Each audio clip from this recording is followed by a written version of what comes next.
Esta cuestione de Osio e il donatismo empezó con un diácono que se llamaba Ceciliano.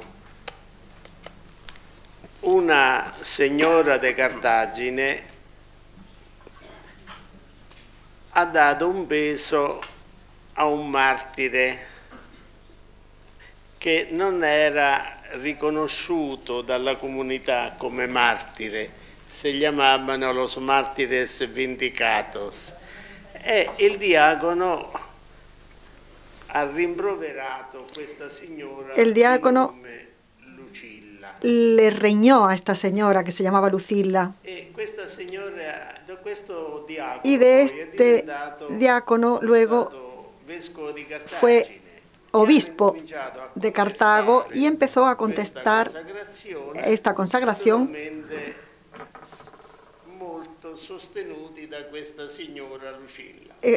a esta señora Lucilla. Amerto di Osio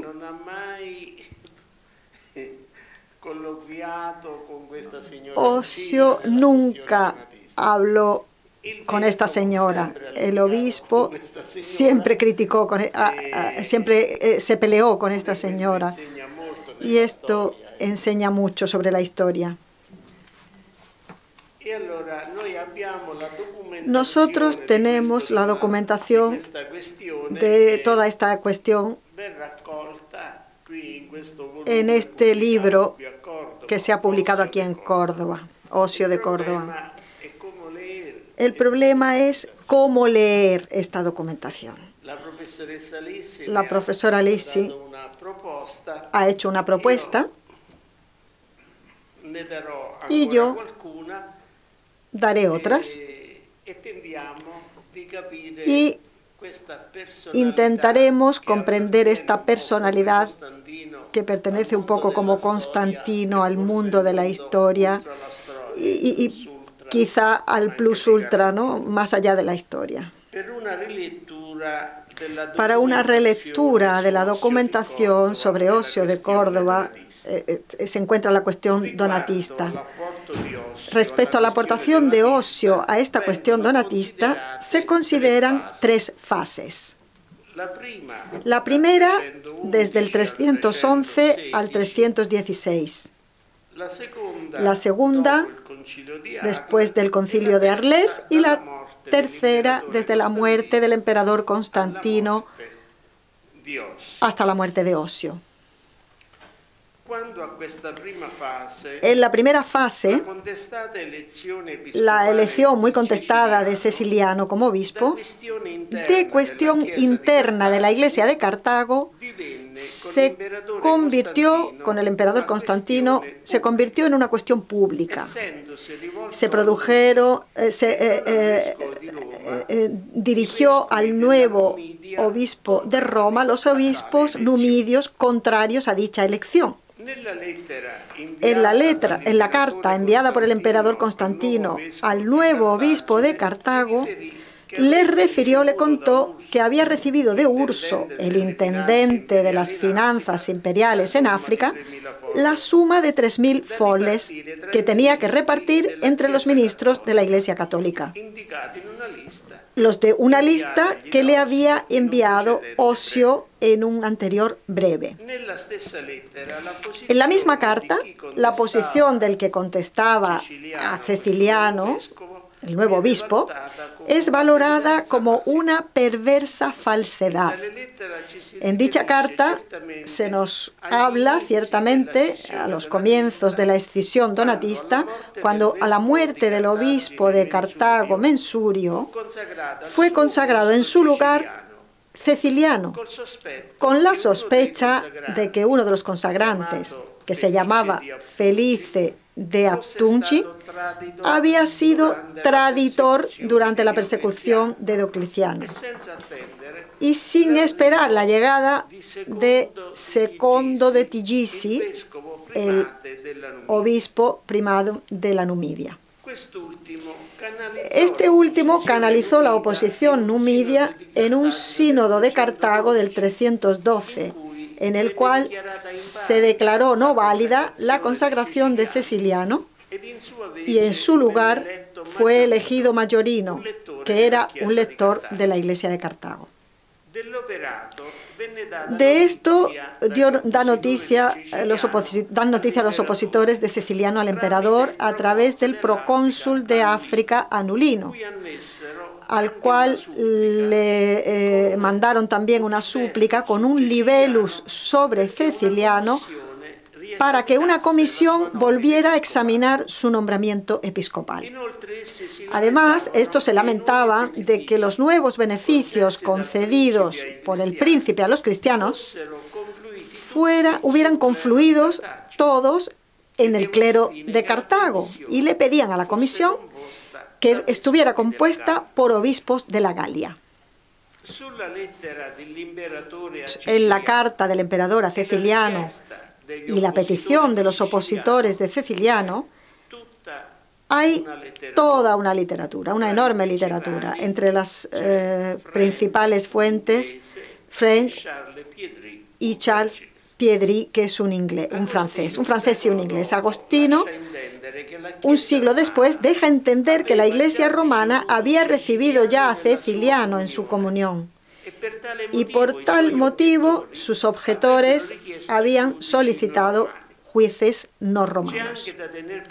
Hay que tener presente también que en la Galia no se había incurrido la persecución de Diocleciano, por lo tanto había que excluir que los obispos podían haber estado implicados en el crimen del traidor, es decir, en entregar los libros sagrados a la autoridad civil. La respuesta del emperador a Aulino acogió la petición donatista de tener jueces de las Galias, que, sin embargo, nombró al obispo de Roma, que se llamaba Milciade, que fue nombrado por el emperador juez segundo según el procedimiento romano de la datio iudicum, es decir, juez, comisario o delegado. Este tal Milciade tradujo su mandato convocando a Roma un sínodo que comprendía a los 3 jueces de la Galia y 15 obispos italianos. Y se reunieron a los comienzos de octubre del 313 en la Domus Fausta, la mujer del emperador, y procedieron a examinar la cuestión según la normativa de un proceso civil. Una vez examinada la acusación de Majorino, que mientras tanto había muerto, y el libellus de Donato, que contenía la cognitio sobre Ceciliano, el sínodo terminó el 2 de octubre con la disculpa de Ceciliano, dado que el hecho no subsistía por falta de pruebas y de testimonios. Los opositores, los contrarios a Ceciliano, le pidieron entonces que trasladara el proceso a África, invocando como juez al pueblo. Esta petición no fue aceptada y estos abandonaron el proceso iniciado, que se transformó en un proceso por defecto de presencia del acusador, llegando incluso a una contraacusación respecto a un cierto Donato, imputado por haber rebautizado una serie de presbíteros apóstatas y impuesto sus manos a obispos en su defecto. Los opositores de Ceciliano no aceptaron el veredicto del Papa Milciade, aduciendo la razón del pequeño número de obispos que estaban de acuerdo con él, que eran solo 19, mientras que ellos habían tenido el apoyo de un sínodo de más de 70 obispos.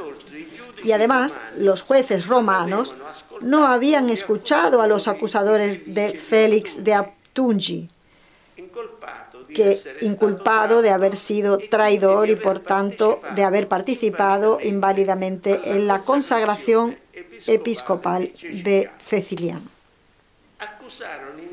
Finalmente, acusaron al mismo Milciade de haber sido traidor y se aprovecharon de la prohibición de volver a África, creando en Roma una comunidad propia, conducida por Víctor Edigarba. El vicario de África informó al emperador Constantino de dichas protestas, el cual, bastante irritado, y aunque irritado, consintió en recibir a una delegación de los disidentes, y que sobre estas cuestiones pidieron un concilio plenario. La nueva petición llevó al concilio de Arles del 314, que fue presidido por el obispo Marino. El 1 de agosto del 314, Constantino escribió efectivamente a Cresto de Siracusa para poner a disposición de los obispos el servicio postal público para llegar a Arles. Los obispos, bajo la presidencia del obispo Marino, juzgaron a los adversarios de Ceciliano, que habían olvidado el común respeto y la tradición, y en el documento de 22 cánones enviado al Papa Silvestre lo condenaron. Mientras tanto, el mismo Constantino hizo investigar a Pungi sobre el obispo Felice, que sin embargo no se presentó. Mientras tanto se murió el Papa Milciade y le sucedió el Papa Silvestre, que envió al concilio 2 presbíteros con 2 diáconos, que confirmaron el anterior juicio de la sede romana. Y en la carta sinodal enviada al Papa Silvestre se pide que se la hicieran conocer a los demás obispos.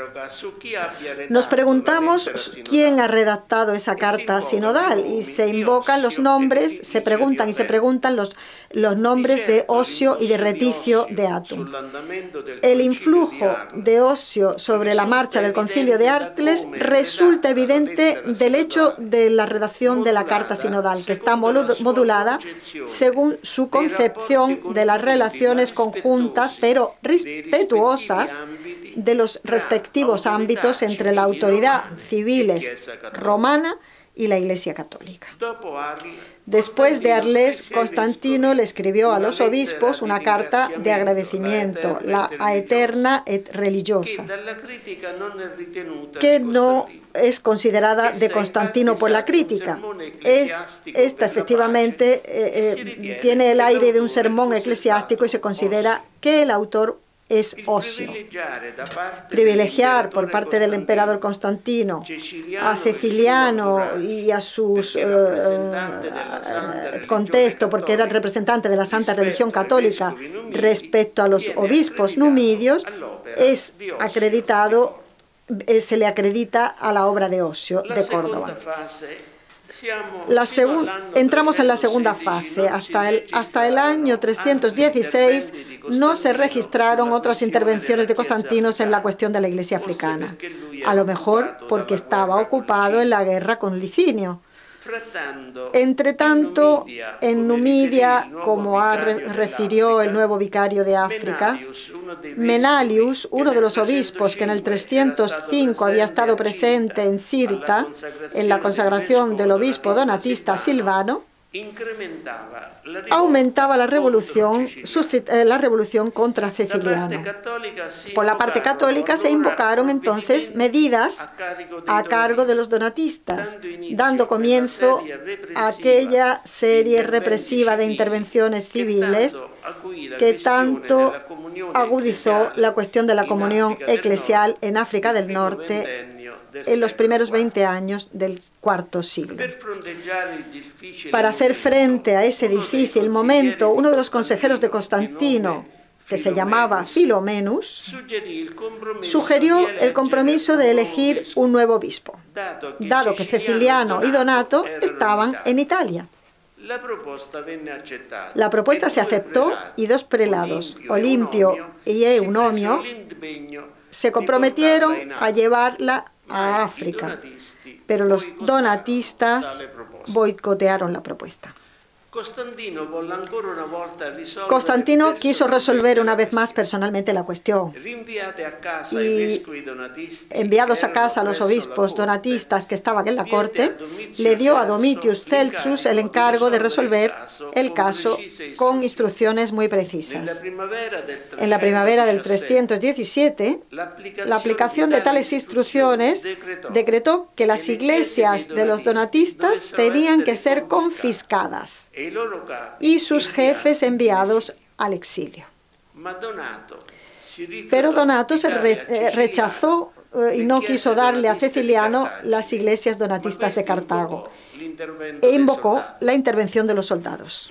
El 12 de marzo, entre el 317 y el 321, el Dux Leontius y el Comes Ursatius pusieron a disposición de Ceciliano el uso de la fuerza civil.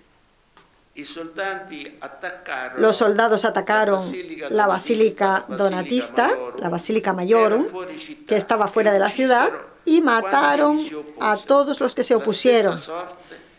Y la misma suerte le tocó al obispo donatista de Advocata y a Honorato de Chilibba, que fue asesinado por la guardia del tribuno Marcelino.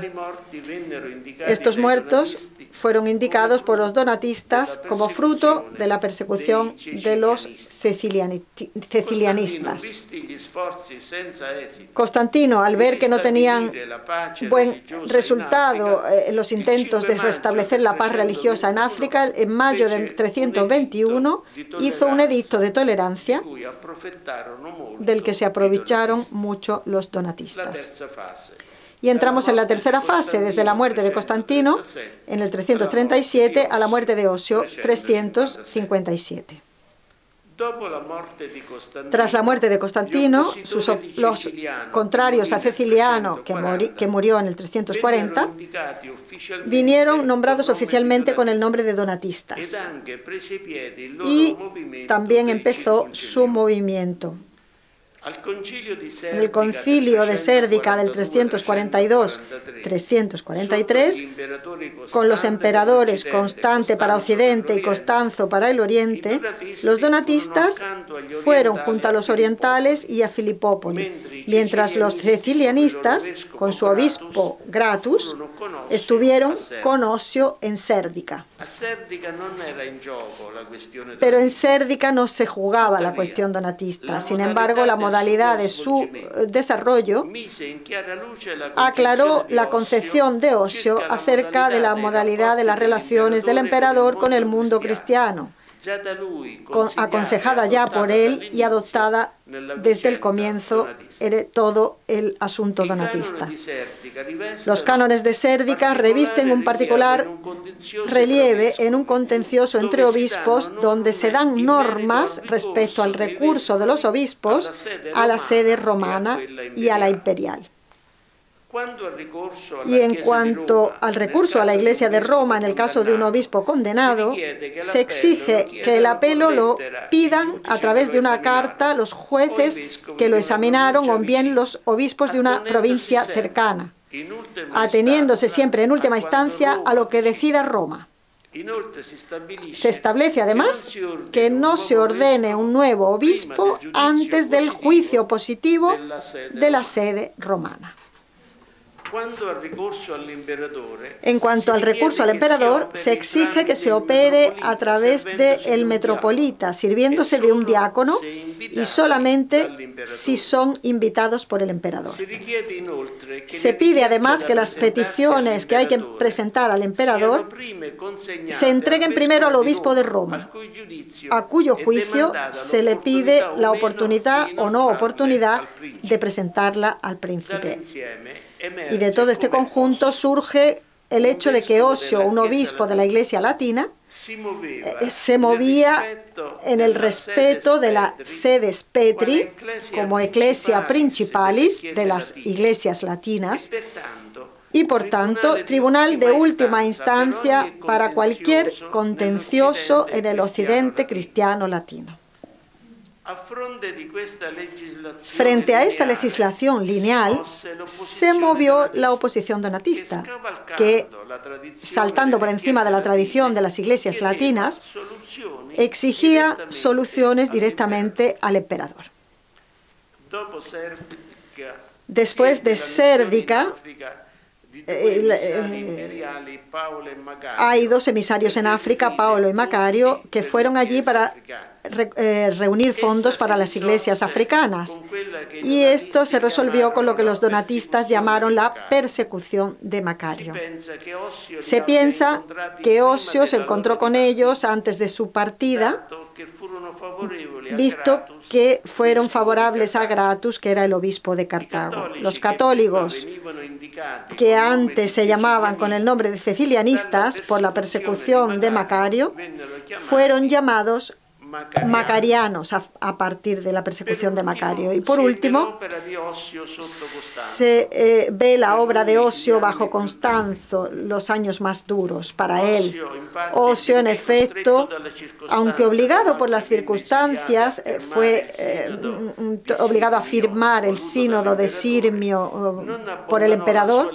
No abandonó nunca su línea, que en cuestiones religiosas internas son causas de pertinencia de los obispos y no del emperador. Y los latinos tienen su punto de referencia en el obispo de Roma.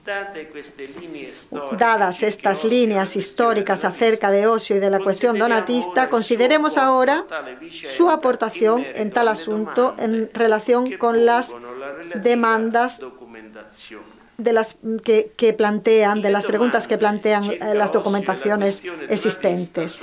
La aportación de Osio a la cuestión donatista son dos. La primera, sobre las relaciones que tuvo Osio con Ceciliano de Cartago, los obispos de Roma y los emperadores romanos de los años 311 a 357. Y la segunda, su aportación específica a la cuestión.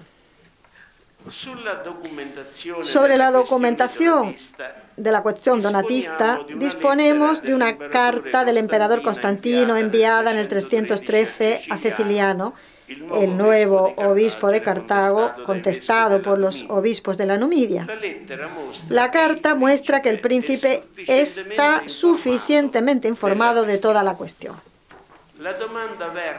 La demanda versa sobre el informador del emperador, que en Italia lo defendió del contencioso episcopal en Cartagena. En la carta se hace una referencia explícita a Osio, indicándole a Ceciliano a él como destinatario del donativo del príncipe de una suma de 3.000 foles.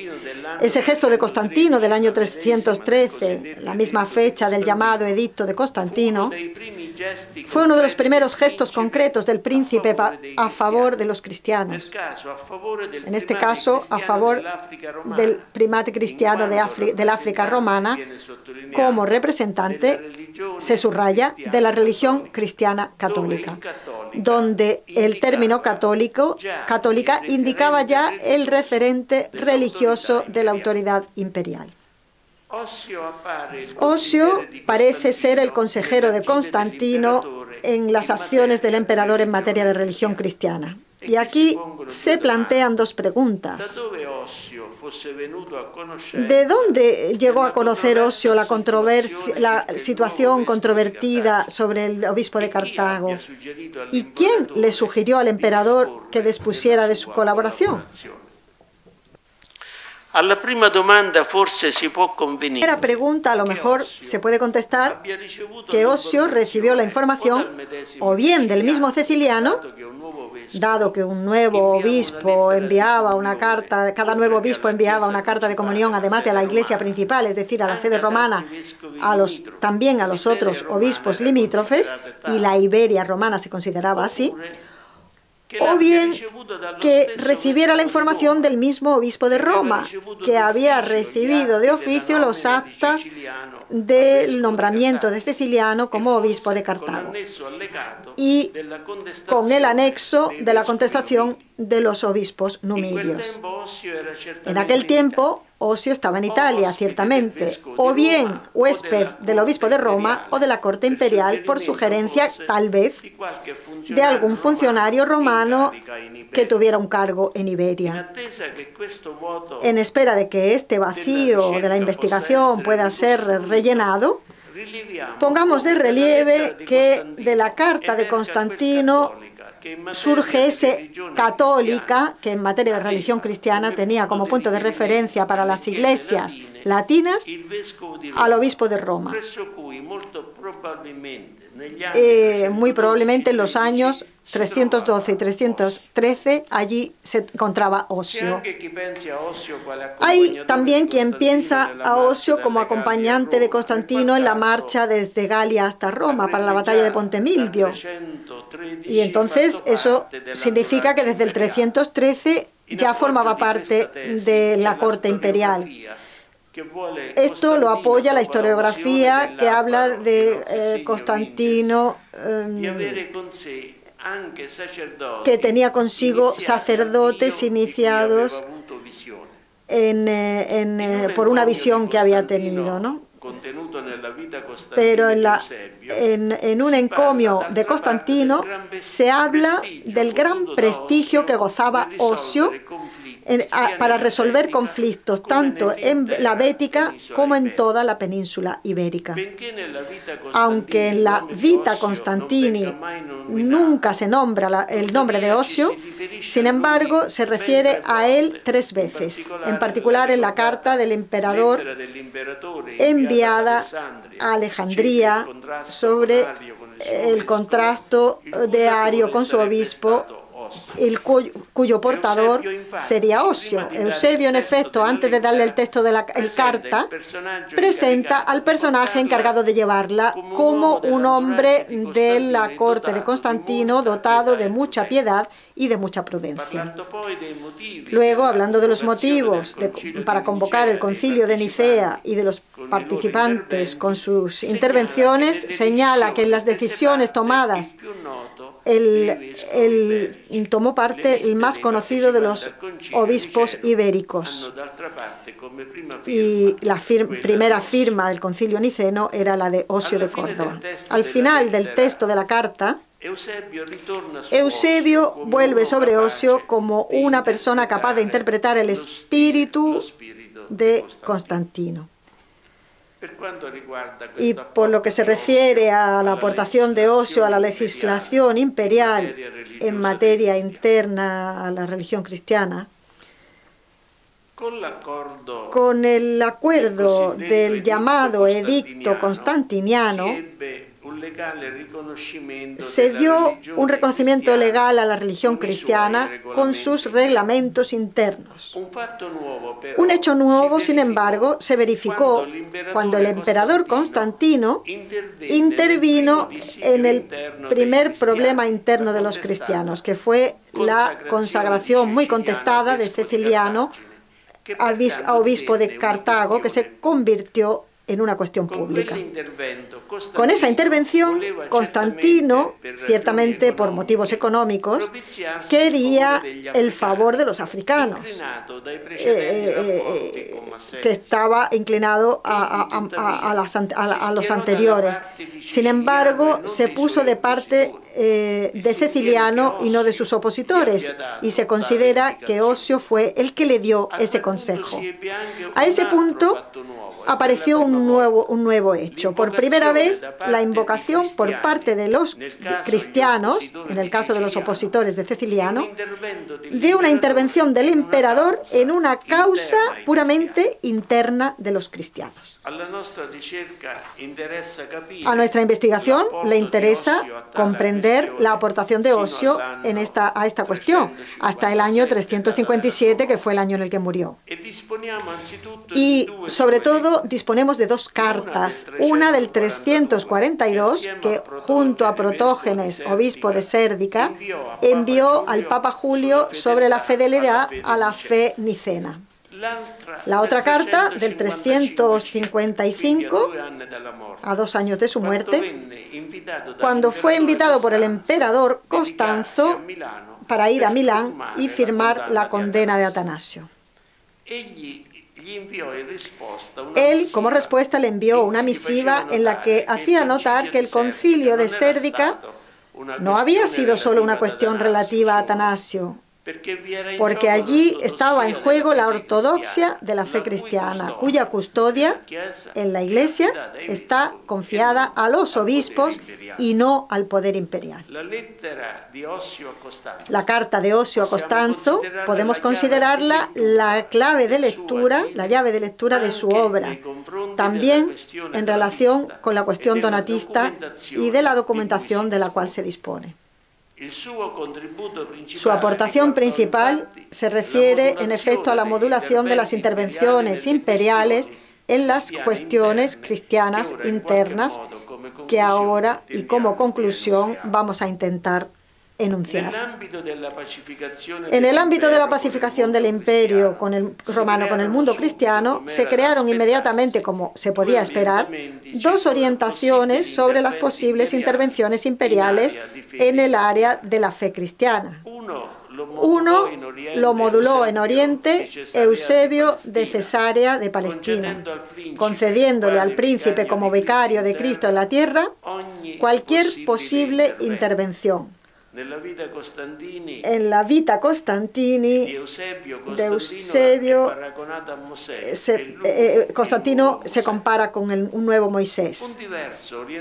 Y una orientación distinta de Eusebio fue modulada en el occidente latino por el obispo de Córdoba, Osio. Para comprender sus posiciones, se exige la visión unitaria de un contexto triple. Uno, la modalidad de elección de un obispo en el tardo antiguo, en la época tardo antigua, y las letterae communionis que se transmitían entre las sedes episcopales. Segundo, los sínodos de los obispos, locales, provinciales y plenarios, y su autoridad. Y tercero, las relaciones institucionales entre la Iglesia de Roma, Ecclesia Principalis, de las comunidades cristianas latinas, y las otras iglesias. El Instituto Eclesiástico de las relaciones de Roma con las otras iglesias latinas sirvió de modelo en Occidente, por acción de Osio, también para las relaciones imperiales con la cristiandad.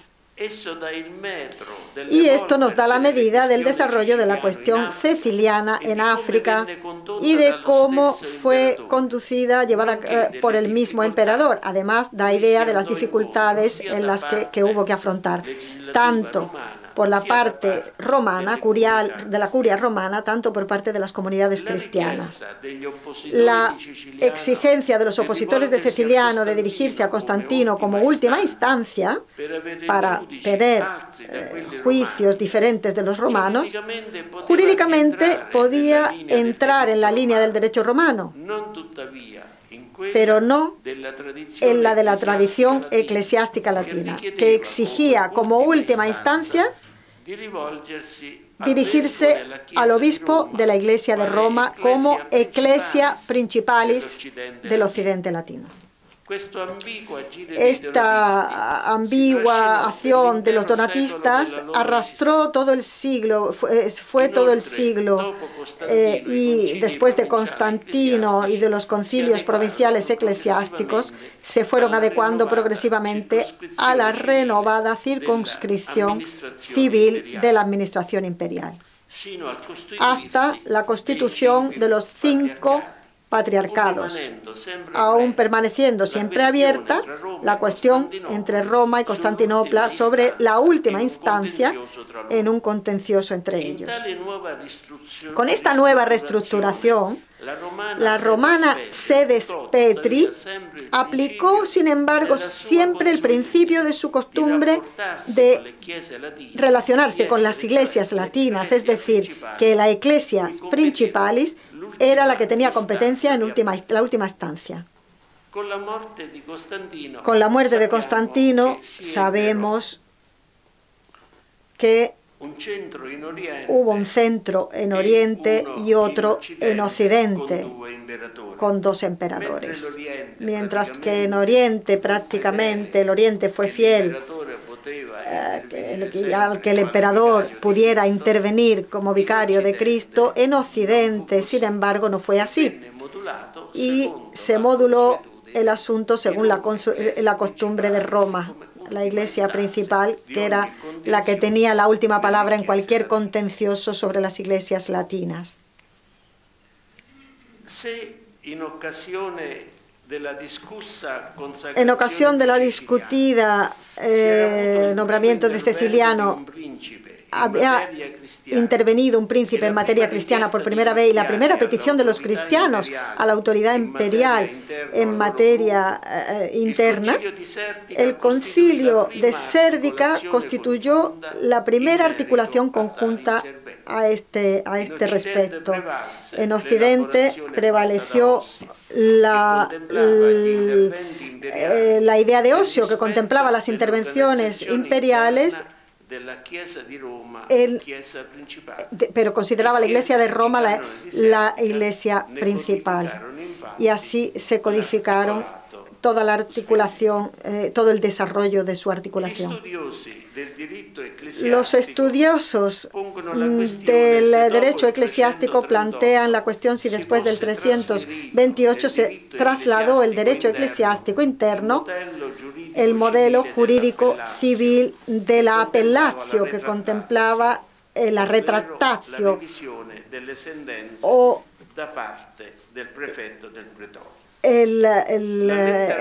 la carta sinodal enviada al Papa Julio ponía de relieve sobre todo un dato ya muy conocido, es decir, que a la sedes Petri todos los otros obispos tenían que referirse o tenían que tenerla como punto de referencia.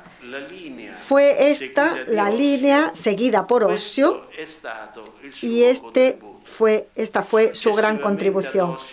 Después de Osio, en los tiempos de San Agustín, se instauró la práctica de poder gozar de la una y de la otra, de las dos oportunidades, de recurrir al emperador o al obispo de Roma. Sin embargo, había que elegir si proceder según el uso eclesiástico o según un tribunal civil. En realidad, eligiendo una u otra modalidad, se podía deslizar de un procedimiento al otro fácilmente, cosa que no ayudaba nada a resolver concretamente los problemas en curso.